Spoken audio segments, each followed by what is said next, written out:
damihan nyo ng oil dito, tip lang, kasi nung may ano ako dito, experience na hindi ko masyadong nilagyan ng oil, nagasgas ang black. Yan o, proof. Alright, what's up guys? So welcome back sa ating YouTube channel. So ngayon, yung video natin ngayon ay itong ano, ituturo ko yung paano magkabit ng ano, piston ring. So bali, ito pala yung ano, lumang black ko na ano, 68mm. So nakakabit to sa R15. So ito yung piston nya. So pakita ko yung R15 sa inyo. Let's go.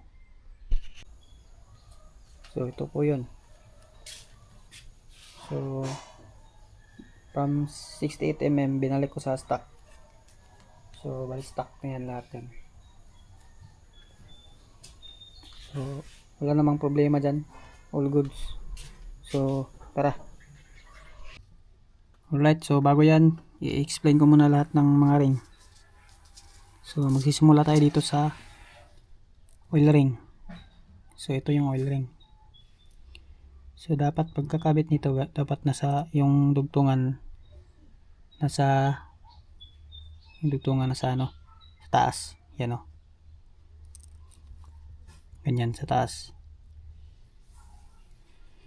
Yan o, dapat magkano sila sa taas. So tapos itong oil rail, dalawang oil rail yan, kahit magkabaliktaran yan walang problema. Ito rin kahit magkabaliktaran walang problema. So yung ano lang dito, yung hindi dapat magkabaliktad, itong ano, second compression tsaka top compression ring. So yung second compression ring, ano to, medyo matalim dito compare sa itong top ring. So ito yung second compression ring.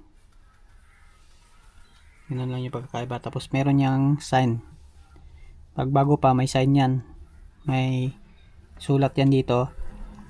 So dapat nasa taas yun. So yun yung second compression ring. So ito yung top ring, hindi siya matalim. Yan. Tapos pagkabit nyan, may ano din, sulat din dito. So matagal na kasi ito, kasi wala lang sulat. So ganyan. So tara, symbol na. So una, i-ano nyo yung exhaust dito, may arrow. Yung iba dito sa taas may arrow dito. So pag ganun, pag exhaust doon mo paharap, dito ka sa intake. So balikan yan, ito yung diagram. So intake dito yung unahin yung oil ring. So pagkabit, ganyan lang yung pagkabit. Dito siya sa gitna, dito, yan yan. Iuna nyo yung, sundan nyo lang yung pattern para hindi ako magalit. So yun, tapos i-check nyo. Sunod, baliktarin natin, kasi itong dalawang oil rail. So unahin natin yung sa ilalim. So dito kayo magkakabit dito. So dito, ganyan.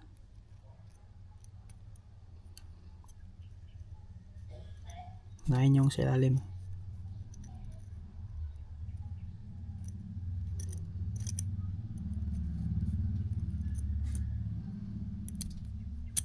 Yan.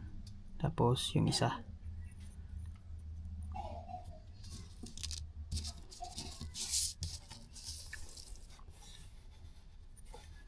Isa. Ito sa kabila. Taas to, sa taas. Ganyan.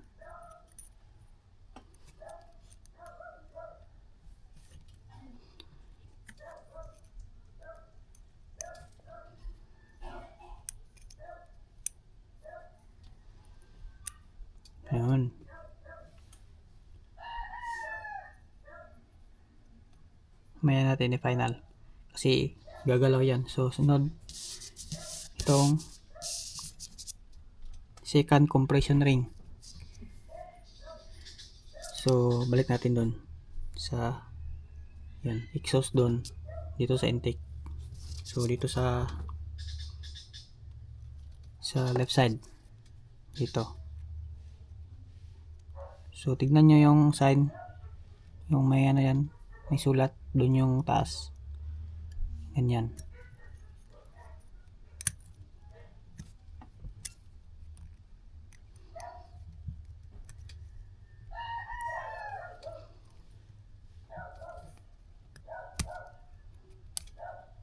Yan. Tapos isa last yung top ring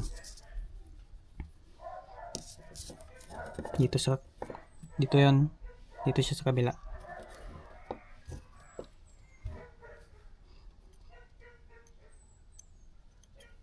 Ganyan.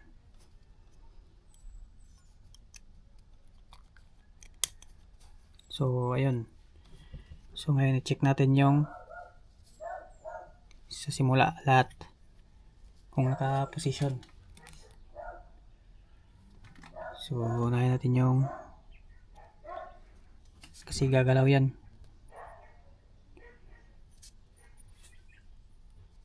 Hanapin natin yung ano,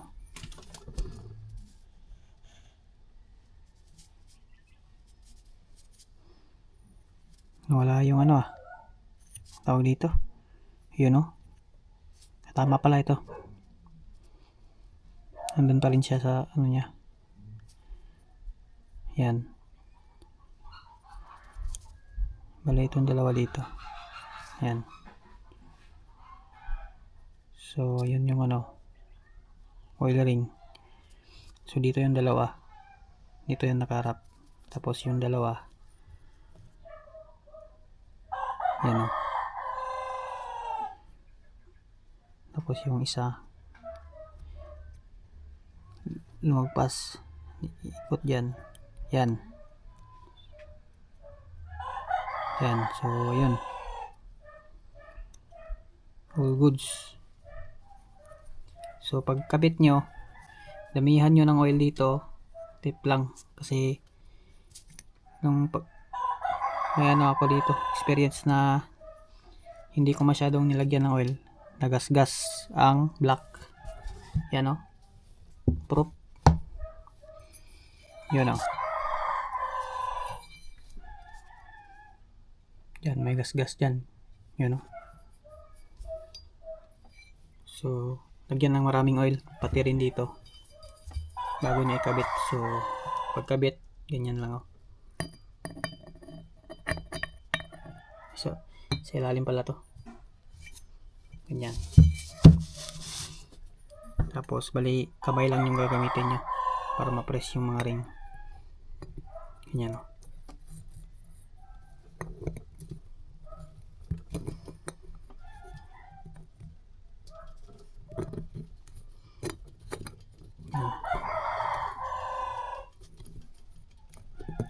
Yan. Ipatagilihin natin. Yan o. So, dapat hindi gagalaw yung mga ring. Kahit wanahan lang yan. Ganyan o. Basta't ma-press yung mga ring. O, diba? Ayos ba? Ayos na ayos. Yun.